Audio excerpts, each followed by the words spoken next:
kom in aanbidding voor U, o Skepper God, en bly dat U deur my sal spreek tot die kinders vandag.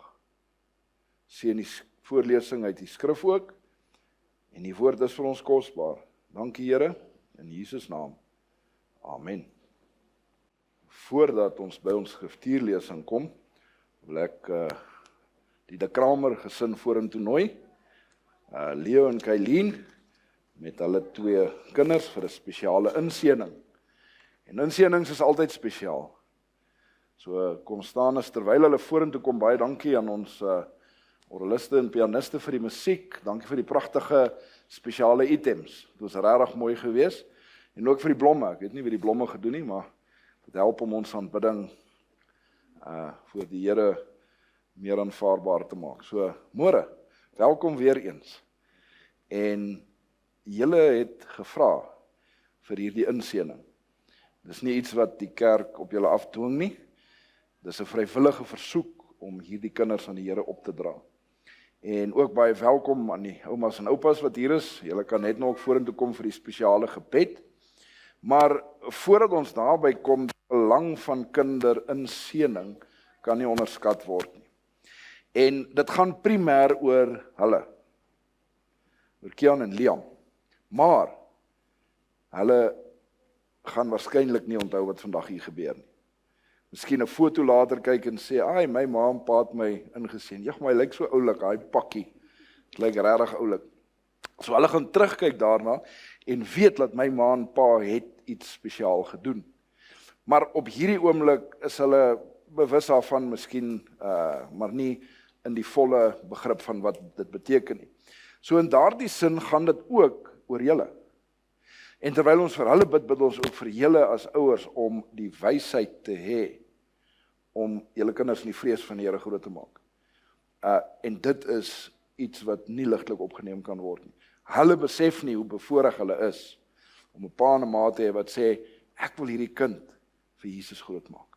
En die Bybel is vol verhale, Samuel wat deur Hanna na die tempel gebring word, Jesus wat self as 'n babietjie het tempel toe kom. Daar's baie ander voorbeelde, maar natuurlik, ek dink die voorbeeld waarop ons dit baseer, is die moeders wat die kindertjies na Jesus toe bring. Ook verseëning. En ek dink ons mis die betekenis van 'n seën, want in die Bybel, baie keer voor iemand gesterf het, het hulle die kinders ingeroep en vir elkeen 'n seën gegee. En dit was nie net woorde wat gespreek was, daar was krag in daardie seën. Daardie seën het beteken dat daardie kind het vir die res van hy of haar lewe, sy of haar lewe, 'n spesiale seën met hom weer saamgedra. En dit was nie materiële dinge nie, dit was die wete dat ek deur God geseën is.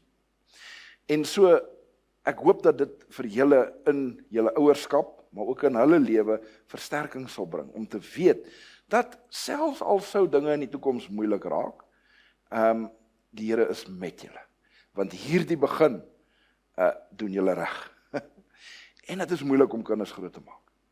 Want, en ek noem dit elke keer, maar ek wil dit weer benadruk, op hierdie stadium is hulle enigste begrip van God, dit wat hulle in julle lewe sien. Julle is God vir daai kinders, tot hulle 'n abstrakte begrip soos God ten volle verstaan. En daardie verantwoordelikheid is net oorweldigend. Want dit wat ek nou moet voorstel vir hierdie kinders is groot verantwoordelikheid. En dis hoekom ons doen dit nie sonder gebed nie. So dankie dat julle dit reg begin. En ek wil ook hê julle moet weet dat julle die ondersteuning van die gemeente om julle te help. Stem ek saam? Of stem julle saam? Is julle daar? Amen. Ek sien die hande gaan op. Want julle het julle gesin, maar julle het ook julle kerkfamilie in gesin. So as daar iets is, julle nodig het, die hande het opgegaan. Dis 'n belofte. En ek wil die grootouers ook nooi om vorentoe te kom, want julle, asseblief terwyl ek praat, want julle insaag kan nie onderskat word nie. Ek sê altyd, ek wens die Here het vir jou 'n kind gegee om op te oefen. En dan jou eerste kind, want met die arme eerste kind maak jy soveel foute. En ek is ook 'n eerste kind, so ek is ook die produk van foute seker. Maar die Here gee vir jou kind om op te oefen. Dit is die eerste kind. En die waarheid is dat soos jy ouer word, het jy meer en meer wysheid. En ek dink hoe ouer 'n mens is, hoe meer kan jy die regte besluite maak vir die kinders. So, maak gebruik van hierdie netwerk wat hier agter julle staan, om julle te ondersteun, om julle te help, om julle by te staan met wysheid, met raad. En as uitgebreide familie wat hier is, dankie vir dit wat julle ook doen. Dit is 'n groot voorreg dat julle hier is. So ons gaan nou saam neerkniel hier vir 'n spesiale gebed. Ek gaan hom vashou, jy kan ook bietjie nader kom. As hy moeilik is, gaan ek hom teruggee, maar ek hoop hy hou van my. Kom hier so. Och, is hy nie pragtig nie. My kruisbande, kom. Daar's mamma en pappa, hulle gaan nie weg nie, hoor. Daar sê, kom ons kniel en dan kom. Kniel jy saam met my hierso? Daar sê. Kom ons bid saam. Heilige Vader, dankie vir die pragtige gesin wat U liefhet. Dankie vir kinders en die wonderwerk dat ons medeskepper saam met U kan wees. Dat dit wat die vyand begeer het om te kan skep, U vir ons gegee het. Dankie vir die groot voorreg, maar ook die groot verantwoordelikheid wat daarmee gepaard gaan. En ek bid vir hierdie pragtige kinders eers, dat U hulle styf sal vashou, dat U hulle sal beskerm teen die aanslag van die vyand, dat U hulle krag en genade van omhoog sal gee, dat U hulle gesond sal hou, dat U hulle die regte keuses sal laat maak soos wat hulle groot word in die lewe, en dat U hulle sal red vir die ewige koninkryk, dat U 'n dubbele mate van die seën, soos wat U op Elisa uitgestort het, vir elkeen van hulle sal gee.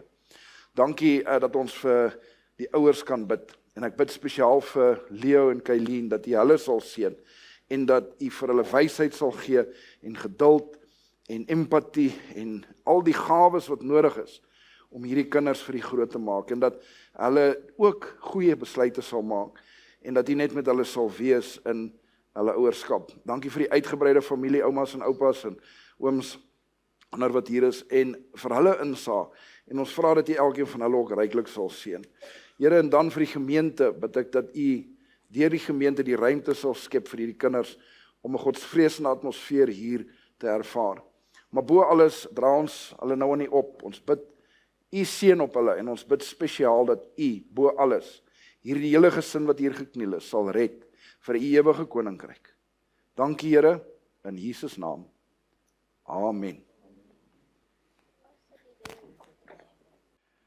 So, kom ons lees ons skriftuurlesing, wat Psalm 127 is. En volg asseblief in die Bybels. Ons gaan die hele Psalm as skriftuurlesing vanoggend deel, en dit sluit aan by die kinderinseëning, so spesiaal ook gerig op die De Kramers. Psalm 127 lees as volg. 'n Bedevaarslied van Salomo. As die Here die huis nie bou nie, te vergeefs werk die wat daaraan bou. As die Here die stad nie bewaar nie, te vergeefs waak die wagter.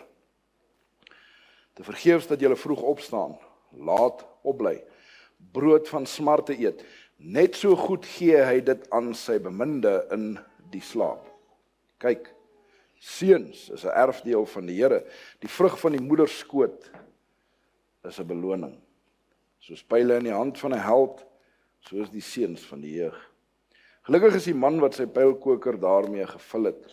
Hulle sal nie beskaamd staan as hulle met die vyande in die poort spreek nie. Mag die Here hierdie pragtige psalm seën terwyl ons hieroor gaan nadink vandag se erediens. En 'n hartlike goeiemôre aan elkeen. Ek het julle nog eers gegroet nie. Sommige so in die gange gesien. En welkom terug. Dis daarom nie die eerste Sabbat van die jaar nie, maar dis die eerste een na die skool weer begin het en meeste mense terug is. En nuwejaarsvoornemens, klaar vergete. Soos dit in baie mense se lewens gaan. Maar tog 'n nuwe begin wat ons gemaak. En mag die Here ryklik seën in hierdie jaar. Mag dit 'n goeie jaar wees. En ek kyk so na die geopolitiese omgewing om ons en na die wêreld wat so uitmekaar uitspat en dit is nie meer lank nie. Ons gaan een van die dae huis toe gaan. En ek wil hê jy moet 'n opwinding in die hart hê, nie 'n vrees nie, maar dat die einde is in sig. Soos in die weermag gesê het, min dae. Ons is amper daar. So byt vas, mag die Here jy seën in hierdie jaar. Hierdie psalm wat ons nou gelees het, deel ons gewoonlik by 'n kerktoewyding, want dit gaan oor die huis wat ons nie alleen moet bou nie. En hy begin, en die woord word 'n paar keer gebruik van te vergeefs. En dit laat mens dink aan Salomo in die boek Prediker, wat sê te vergeefs, en dan lys hy iets, en te vergeefs, en dan lys hy iets, en dan voeg hy by, dis alles net 'n gejaag na wind. En dit wil amper 'n mate van depressie uitbring, want hy kyk terug op sy lewe, en skielik besef hy, baie dinge, nie alles nie, maar baie dinge was te vergeefs. En so sien ek hoe mense partykeer aan die einde van hulle lewe terugkyk na die lewe wat hulle gelei het. Wanneer jy as predikant by iemand se sterfbed sit, of iemand siek is of besig om te sterf, en jy hoor gereeld hoe hulle sê, ek moes meer vergaderings, kerkrade bygewoon het. Nee, hulle sê nie dit nie. Ek moes meer TV gekyk het. Ook nie. Dis interessant dat die verwyte wat mense het, wanneer hulle terugkyk op hulle lewe, is altyd gefokus op verhoudings. En dit reflekteer ook in gebedsversoeke. Wanneer ek by mense is en ek vra, waarvoor kan ek bid, is die eerste ding wat meeste mense voorvra vir kinders, of kleinkinders. En dis hoekom dit so goed is dat julle hierdie spesiale toewyding ook vandag meegemaak het. So, terwyl ons besig is met die lewe en die lewe so besig raak en ons amper begin insluk, dan is die verhoudings partykeer nie so belangrik. Maar ter nabetragting, wanneer jy terugkyk, is niks belangriker as dit nie. En so kan ons vandag se boodskap vereenvoudig en reduseer deur te sê, maak dit nou die belangrikste. Amen, kom ons gaan almal luister. Maar ons gaan nie daar eindig nie. Maar dit is 'n wese wat ek aan u wil oordra vandag. Moenie wag tot jy aan die einde terugstaan. En dan skielik sê, maar ek moes. En baie keer het mense verwyte ook die lewendes wat agterbly teenoor die dooies, want ek moes meer, wat ook al dit mag gewees het. Sommige van u weet, my pa is 5,5 jaar terug oorlede in 'n skietongeluk. En net na sy dood probeer mense nou alles verwerk en probeer verstaan, en dit is 'n groot skok op die familie. Maar ek besef een ding, en dit is dat as hy daai tyd en vandag nou hier was, en ek kan weer vir hom iets sê, het ek niks gehad om vir hom te sê nie. Dit was 'n mooi verhouding, alles was gesê. Ons sou maar net aanhou het waar ons die vorige dag opgehou het. En dit het vir my 'n groot vrede in my gemoed gebring oor die verwerking van sy dood en die onverwagsheid en die geskielikheid daarvan, dat alles was gesê. Dit was 'n mooi verhouding geweest. Maar ek het ook al mense verloor, vriende, wat mense dit nie van kan sê nie. En ek het ook al gesien hoe kerklede vroeg daarmee. So die tevergeefsheid waarna Salomo in hierdie psalm en die boek Prediker verwys, het te doen met te vergeefs dat ons tyd spandeer aan dinge wat in die groter perspektief eintlik van geen waarde is nie. En wat miskien proporsioneel 'n groter gedeelte van ons tyd in beslag neem. En ons gaan net nou kyk na voorbeelde wat hy ook daarvan vir ons gee. Maar hy begin deur te sê, as die Here die huis nie bou nie, te vergeefs werk die wat daaraan bou. As die Here die stad nie bewaar nie, verskoon tog, te vergeefs waak die wagter. Nou, wanneer hy hier praat van 'n huis, kan dit op verskillende vlakke wees. Het kan 'n fisiese huis wees of 'n kerk, soos ons voorheen gesê het. Maar 1 Korintiërs sê ook, jou liggaam is 'n tempel. So dit kan na ons verwys, ons as mens. En hoe bou 'n mens 'n huis? Miskien kan ek dit ook byvoeg, die derde vlak is, ons is 'n liggaam. En dit verteenwoordig ook God se gebou hier op aarde. Maar hoe bou 'n mens 'n huis? Of 'n kerk? Of jouself op, so in die begin van die nuwe jaar? Of hoe bou jy jou kerkfamilie op? Ek het aan 'n paar dinge gedink. Die eerste is, dit vat baie beplanning. Mense begin nie net en graue fondasie iewers, sonder planne nie. In die ou dae het hulle dit op die plaas gedoen. Hulle het so hier in die sand 'n streep gestrek en gesê, hier gaan ons nou dit doen. Maar buiten die plase werk dit nie so nie. En daardie beplanning sluit in finansiële beplanning, logistiese beplanning, het jy die regte bouer, ensovoorts. Nou, gedurende my bediening was ek baie geseënd geweest om betrokke te wees in 7 verskillende kerkbouprojekte. Onder andere die laaste een hier by Magaliesig, wat toe ek hier gekom het so 'n vensterbankhoogte was.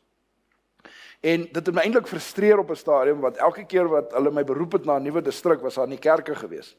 En ek is nie 'n bouer of die seun van 'n bouer, maar ek vra toe naderhand vir hulle, ek's 'n predikant, moenie my stuur waar daar nie kerke is nie, maar elke keer dan begin ons bou en die Here voorsien. Maar die wonderwerke wat ek ervaar het, ek wil nog eendag 'n boek skryf daaroor, want ek kan nie besig hou letterlik tot vanaand, wonderwerk op wonderwerk op wonderwerk, wanneer jy jou voet in geloof uitsit om te sien hoe die Here voorsien. En partykeer het die wonderwerke selfs gekom deur ervarings wat ek nie aanvanklik as positief beskou het. Maar ek wil een met u deel.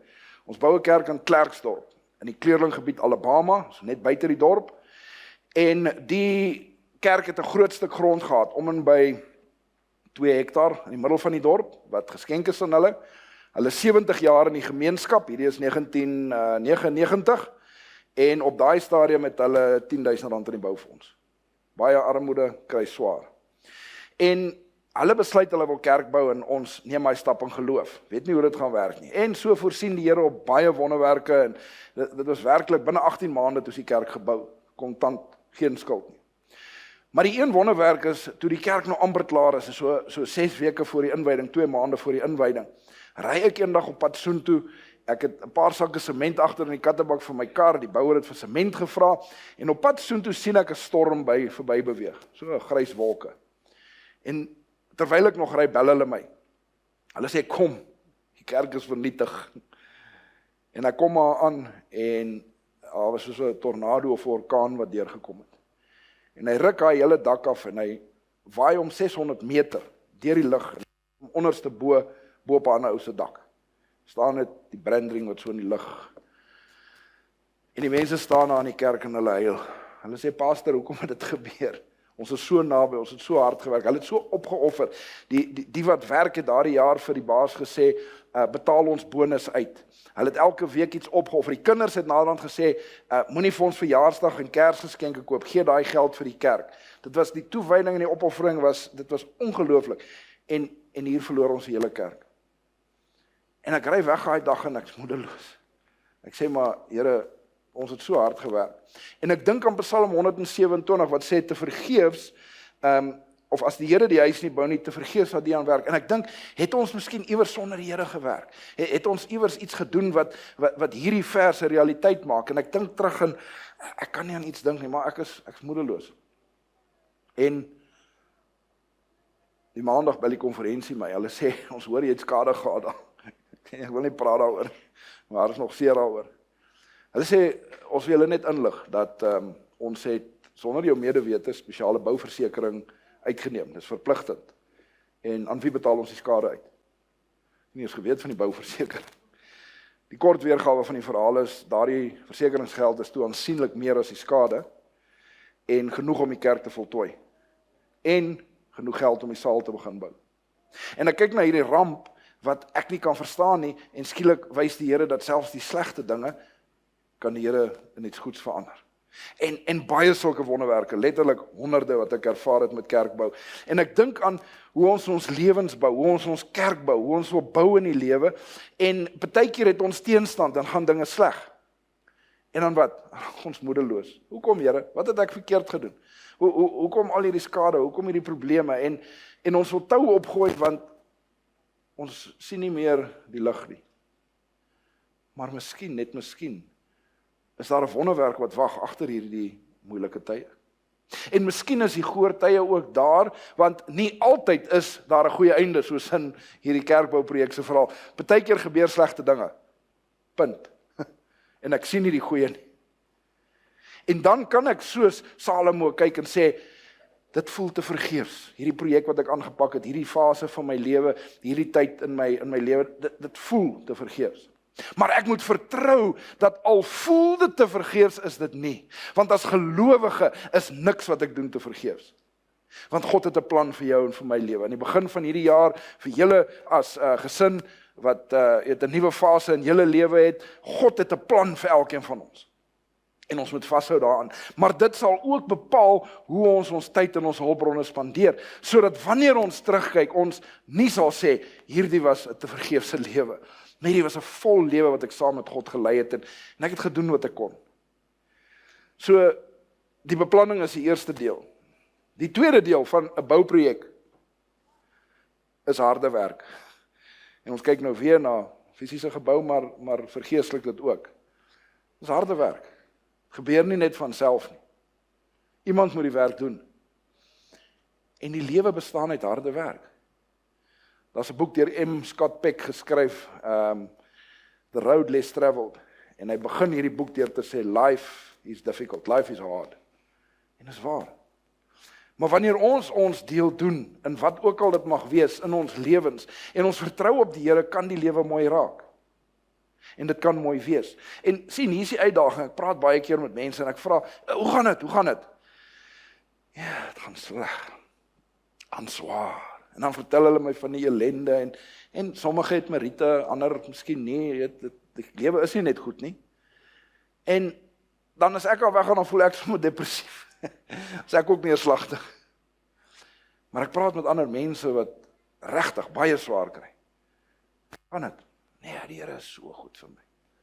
En ek kyk na die swaar kry en die ellende, en veral met my reise waar die swaar kry in die kerk en in die lande wat ek bedien, verskriklik erg is, en die mense het 'n blymoedigheid, en hulle ly vir die evangelie, maar daar's 'n blymoedigheid in hulle harte wat ek begeer, wat ek nie het nie, wat ek wens ek het, wat die lewe is net wonderlik, ten spyte van, want ek kyk na daai lewe partykeer en ek sê, ek is so bly, ek is waar ek is, en ek het nie dit nie. Maar dan sien ek daai blymoedigheid en ek sê, eintlik is dit 'n beter lewe as jy in blymoedigheid kan lewe, ongeag, en ten spyte van die omstandighede wat jy in jou bevind. En in die nuwe jaar wat voorlê, want ons praat so 'n bietjie oor kinderinseëning, maar ons lewens soos ons vorentoe kyk, kan jy 'n positiewe uitkyk op die lewe hê? Dit is nie altyd maklik, persoonlikhede verskil, baie keer is dit 'n chemiese rede, dis nie so eenvoudig nie. Maar ek probeer om altyd positief te wees en die beste in selfs 'n slegte situasie te sien.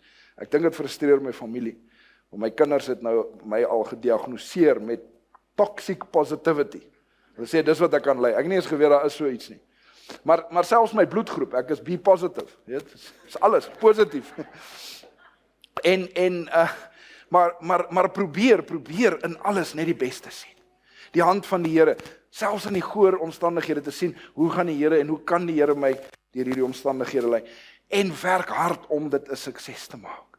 Want dit gebeur nie net van self nie. Die derde deel van 'n bouprojek is, dit vat verskeie spanne om saam te werk. Dis nie net een persoon wat alles doen van begin tot einde. Daar's 'n loodgieterspan, elektriese span, die bouspan, die dak. Elkeen het 'n rol om te vervul. En ons is nie 'n eiland nie. En hierdie jaar gaan die mense nodig hê om u te help.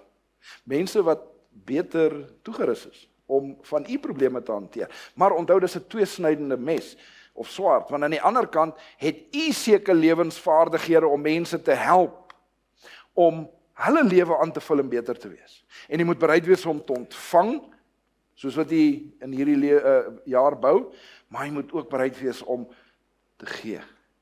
Jy moet daardie mens wees wat, as jy op die oomblik aan iemand dink in die lewe wat 'n geestelike held is, iemand wat jy na opkyk, jy moet daardie persoon vir ander mense wees. Daai persoon wat jy bel as dit swaar gaan. En vir ons klein kinders is dit ma en pa. Want ma en pa is my held. Beste, pa is die sterkste, ma is die mooiste. So dit hoef nie noodwendig vir mense in die gemeenskap of die kerk te wees. Jy kan dit vir jou eie kinders wees. Maar wees daai mense wat anders sê, dit is iemand om na te streef. En Paulus sê dit, want hy sê, wees soos ek, want ek is soos Christus. Nou, dit klink bietjie verwaand, as mense so oppervlakkig lees, maar dit is nie. Want hy probeer net Jesus aan mense reflekteer en trek na Jesus, nie na homself nie. Maar die aardse voorbeeld van Jesus, sê Paulus, is hy. En die aardse voorbeeld vir Jesus vir julle kinders is julle. En vir baie van ons is ons 'n aardse voorbeeld vir Jesus vir iemand. En wees daardie voorbeeld in hierdie jaar. Iemand wat hulle na gaan opkyk en sê, Ek wens ek was meer soos daardie persoon. Ons kan dit doen. Dis 'n groot taak, maar dit is moontlik. So, werk saam, spanne, beteken iets vir ander mense, werk hard en beplan. Beplan ook in 'n geestelike sin in hierdie jaar, wat jy wil bereik. Ons doen beplanning aan ons finansies, ons doen beplanning aan alles, maar het u 'n teiken vir 2026 van hoeveel mense u vir die Here wil wen? As jy nie het nie, gaan huis toe en maak 'n teiken. Want sonder 'n teiken kan ek amper die waarborg gaan jy aan die einde van die jaar terugkyk en jy gaan niemand vir die Here bereik het nie. En dan gaan jy sê, dit was nou 2026 was te vergeefs, want ek het nie my geestelike rol vervul. So besluit. En jy weet, dit kan 1 persoon wees. Het kan 2 wees, 5, 10. Maak nie saak nie. Maar 0 is nie 'n opsie nie. As gelowiges, as ons disipelmakers, wanneer u gedoop was, het u daardie besluit gemaak om ander te vertel. Dis deel van die doop, gelofte en besluit.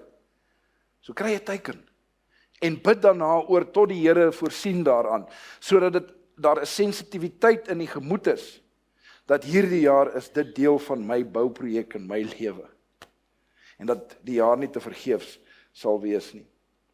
Die tweede gedeelte gaan ek nie baie aandag aan vestig nie. Hy sê, te vergeefs as die Here die stad nie bewaar nie, te vergeefs waak die wagter. En dit spreek oor die Here se beskerming in ons lewens. Daar's ander gedagtes daaraan, maar ek wil aanbeweeg na vers 2. Dit sê te vergeefs dat julle vroeg opstaan, laat opbly, brood van smart eet. Net so goed gee hy dit aan sy beminde in sy slaap. Nou, hierdie vers sluit aan by die tweede gedeelte van die 3 punte oor hoe jy huis bou. Ek het gesê, dit vat harde werk. Nou sê hy, dis te vergeefs dat jy vroeg opstaan, laat gaan slaap. Met ander woorde, te vergeefs as jy hard werk. Nou, watter een van die twee is dit? Dit kan te vergeefs wees as dit waaraan jy jou energie spandeer, dit waarop jy jou toespits, die werk wat jy doen, nie ewigheidswaarde het nie. Nou, ons moet dit kwalifiseer. Watter beroep jy jouself ook al in bevind, alles wat jy doen is nie geestelik nie. Daar is fisiese werk wat gedoen moet word, wat 'n mens sukkel om te gebruik tot eer van die Here. Is nie noodwendig verkeerd nie, maar is nie geestelik nie. Maar hier is die onderskeid, die interaksie met mense, wat ons almal het by ons werk, of meeste het, tensy in 'n laboratorium werk, of 'n paar uitsonderings, daardie gee geleenthede, om geestelike werk te doen. En so partykeer kyk ons na die werk wat ons doen, en ons sê, dis onmoontlik om my werk te gebruik tot eer van die Here, want ek werk in sekere omstandighede. Maar jy vergeet van die mense. En baie van die mense is ook soekend, baie van die mense het ook 'n behoefte, baie van die mense is jy deel van die span wat daai persoon kan help, of hy of sy kan jou ook help. So, dit raak te vergeefs die werk as dit net vir die onthou van die werk gaan. Maar as jy jou werk sien as 'n geleentheid om vir die Here te werk, dan skielik is jou werk 'n vreugde. Dan kan jy nie wag om op te staan nie, want al is dit nou 'n goeie werk wat ek doen, in wie se lewe gaan ek vandag belê? En nou is my lewe skielik 'n vreugde, want ek gaan 'n verskil in iemand se lewe maak. En geld kan dit nie koop nie, want as jy dan terugkyk na die dag, al was 'n deel van jou dag gevul met take wat miskien vervelig was, daai een oomblik wat jy in iemand se lewe belê het, iemand se lewe beter gemaak het, dit maak jou hele dag die moeite werd. Geen geld kan dit koop, geen salaris kan dit betaal nie. Dit maak dit die moeite werd. Maar 'n mens moet 'n sensitiwiteit hê om te vra vir die geleenthede en wanneer hulle kom, om dit dan te gebruik en te benut. So, wanneer ons werk sonder God is, wanneer ons dinge op ons eie doen, raak dit te vergeefs. Maar wanneer ons dit doen met 'n agneming van ons sending verantwoordelikheid, dan is die lewe 'n vreugde, insluitend ons werk. Maar dit is interessant hoe hy hier sê, as ons net werk, die vergeefsheid daarvan, want hy sê, hy gee dit aan sy beminde in sy slaap. Met ander woorde, as jou prioriteite reg is, as jy fokus op die regte dinge, gaan die Here voorsien in die behoeftes terwyl jy slaap. Met ander woorde, jy hoef nie daaroor te bekommer nie. Hy skryf in Prediker 2 vers 26, baie interessante vers, wat aansluit hierby. Hy sê, Want aan 'n mens wat welgevallig is voor sy aangesig, hy wysheid, kennis en vreugde. Met ander woorde, 'n goeie mens kry wysheid, kennis en vreugde. Maar aan die sondaar lê hy die taak op om bymekaar te maak en te versamel. Ja, dit kan nie reg wees nie, want ek so 'n bietjie van 'n bymekaar maker en 'n versamelaar. Die sondaar kry die taak om bymekaar te maak en te versamel. Om dit wat die sondaar bymekaar gemaak het en versamel het, te gee aan die een wat weggevallig is voor die Here. Ook dit is te vergeefs en 'n jaag na wind. Hier kom dit twee uit. So aan 'n goeie mens gee hy daardie drie eienskappe, wysheid, kennis en vreugde. Die sondaar moet bymekaar maak en versamel om dit wat hy bymekaar maak ook te gee aan daardie persoon. Met ander woorde, jy hoef nie te werk al voor die Here gaan dit vir jou gee, soos hy sê in Psalm 127 in jou slaap. Nou dit beteken nie dat ek hoef nie te werk en ek gaan môre opstaan en my skuld is weg. My bankrekening is vol en die lewe is weer reg. Dis nie hoe dit werk nie. Maar dit beteken dat wanneer my prioriteite op die saak van God is, binne my gesin, as ouers, as kerk, as individue, waar jy self ook al mag bevind, dat die gevolg daarvan gaan wees, dat die Here die probleme wat jy het gaan oplos. Het sy finansiëel, het sy het werk, wat dit ook al mag wees. Alles sal uiteindelik in plek val.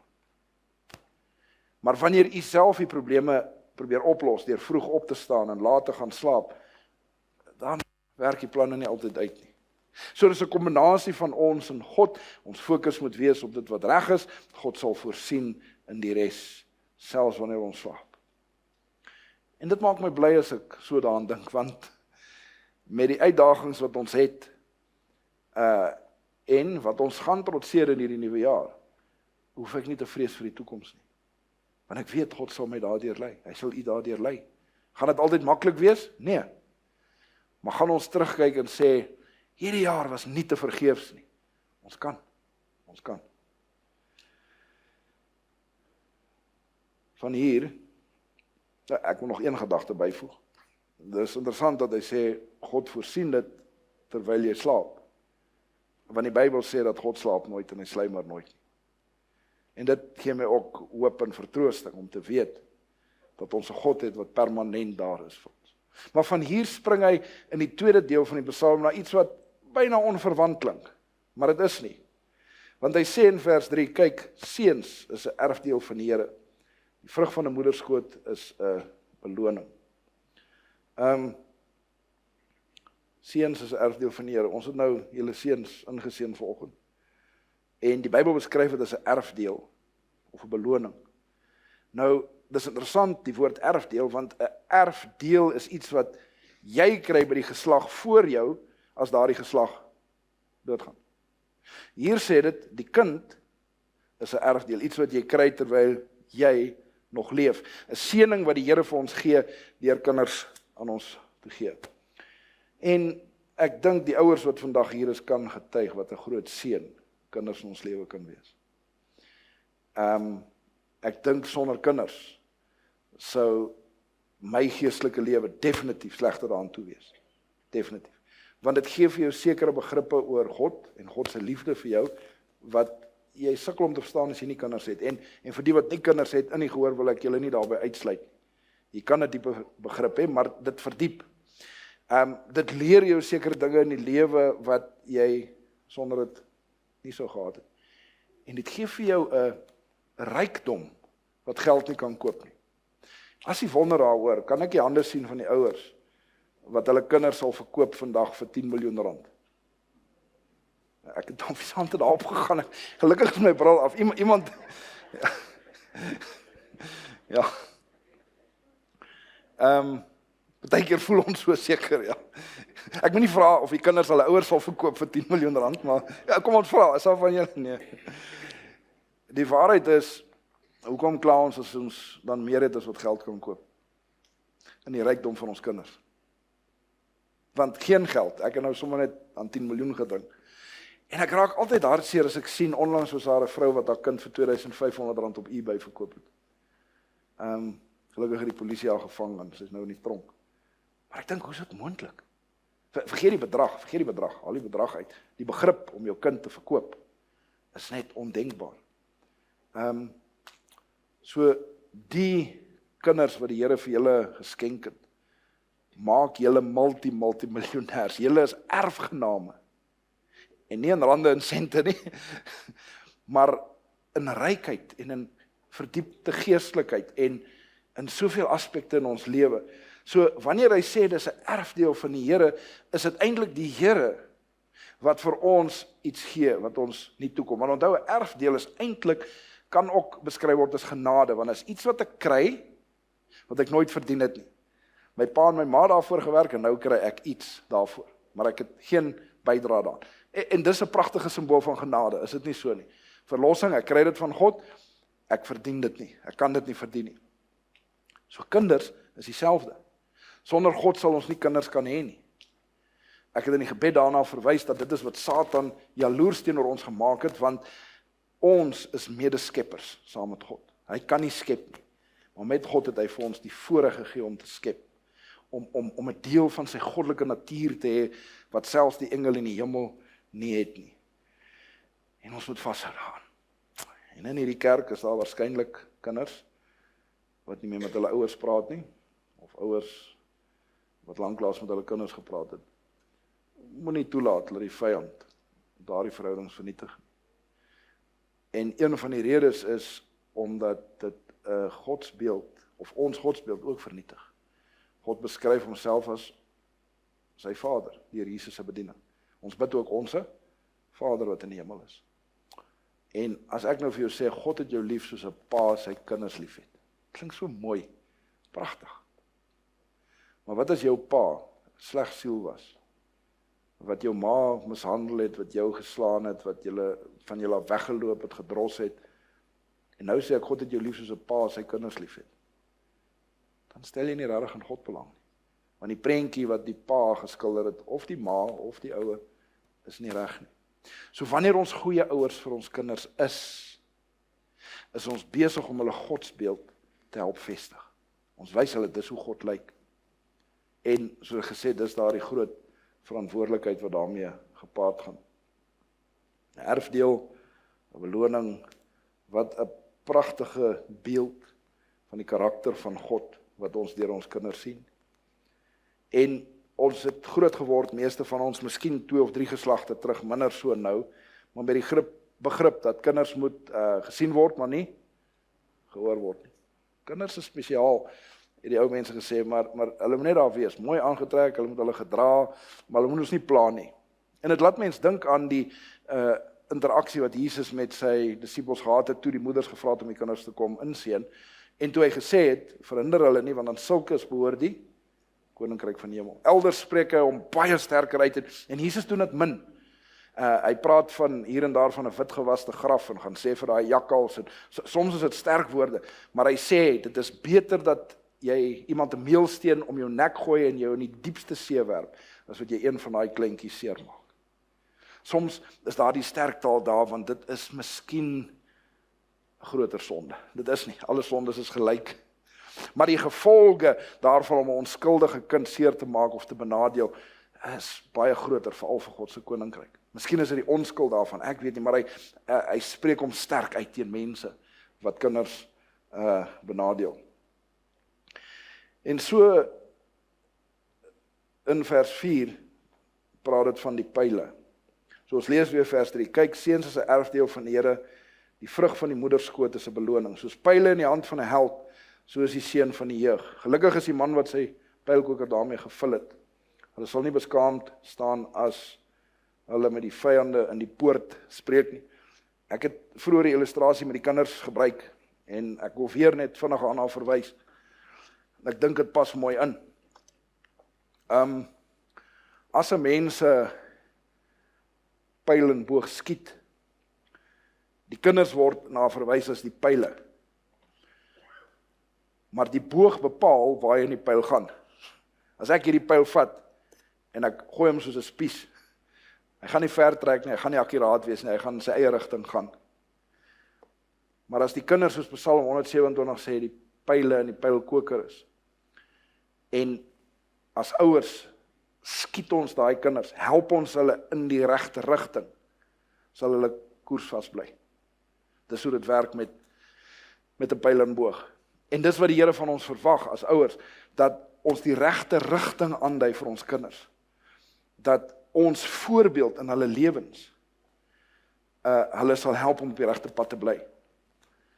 En ja, baie keer waai die winde en hy pyl kan bietjie van koers afgaan. Dit is so. En daaroor het ons nie beheer nie. Maar wanneer ons daardie pyl skiet en ons laat hom gaan, is ons gebede daar deur geloof dat hulle op koers sal bly tot hulle uiteindelik by die teiken uitkom. En ek hou van hierdie simbool wat hy hier gebruik. Gelukkig is die man wat sy pylkoker daarmee gevul het. Hulle sal nie beskaam staan as hulle met die vyande in die poort spreek nie. Hulle sal beskerm word. Die vyande sal stil gemaak word. Hulle sal niks hê om te sê wanneer hulle kyk na ons kinders. En so vra ons die vraag, is hierdie transisie van huisbou en tyd en energie spandeer en tevergeefsheid, en skielik verander die Psalm en hy praat nou van kinders en die seëning wat die kinders, wat het die twee met mekaar te doen? En miskien lê die antwoord juist daarin dat een van die maniere hoe ons huis bou kan prioritiseer en kan seker maak dat dit 'n goeie huis is die manier hoe ons kinders hanteer. En daai koppeling is eintlik baie sterker, want soos ek vroeër gesê het, die huis is 'n kerk, kan ons eie huis wees, kan ons lewens wees, as baie geestelike toepassings. Maar ek hou van die toepassing van ons huis, die huise wat hier verteenwoordig word, dat dit 'n toonbeeld sal wees van Jesus se karakter. En die manier hoe ons met ons kinders werk, sag en teer, ander mense en hulle vir die ewigheid sal red. Ek wil 'n laaste geestelike toepassing maak. Ons praat hier van kinders. Ek dink dit sluit ook in kinders in die geloof. Mense wat nie aangesluit het by die geloof, mense wat in 'n ander fase van hulle ontwikkeling en hulle verhouding met God is. En soms is ons bietjie hard op nuwe lede, want hulle is nog nie waar ons is nie. Maar dis verkeerd. En daarom moet ons ook geestelike mentors wees vir ons mede-kerkgelowiges wat in die groeiproses is. Want hulle is miskien nie waar ons is nie, maar ons is ook nie waar ander mense is. En die feit dat ons almal sondaars is, plaas ons op 'n gelyke vlak. Maar ons is in verskillende fases van ontwikkeling binne ons verhouding met God. En so kyk ons na die nuwe jaar, en ek bid dat dit 'n goeie jaar vir u sal wees. Jaar waarin u kerkhuis, u fisiese huis, u persoonlike huis sal ontwikkel tot sy volle potensiaal. 'n Jaar waarin u 'n geestelike doelstelling sal hê van wat u in 2026 vir God wil bereik.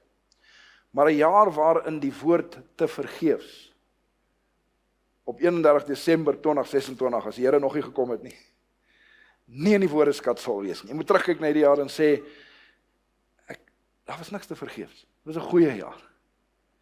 Maar dit begin met 'n daaglikse toewyding aan God, en een wat ons nou ook gaan maak.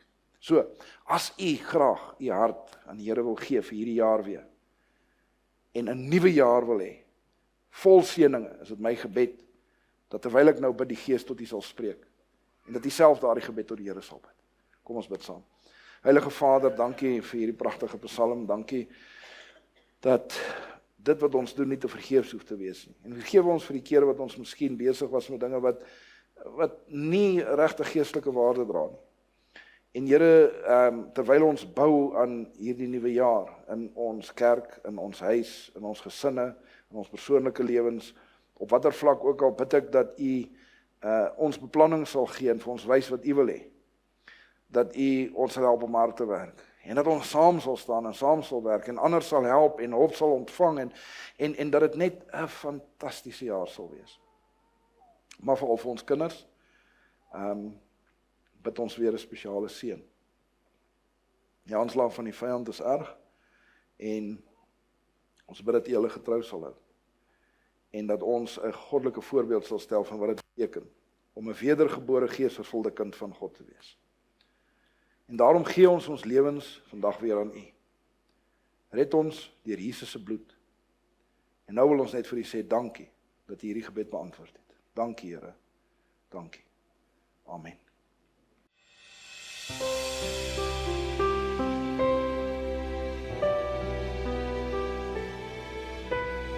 Dankie.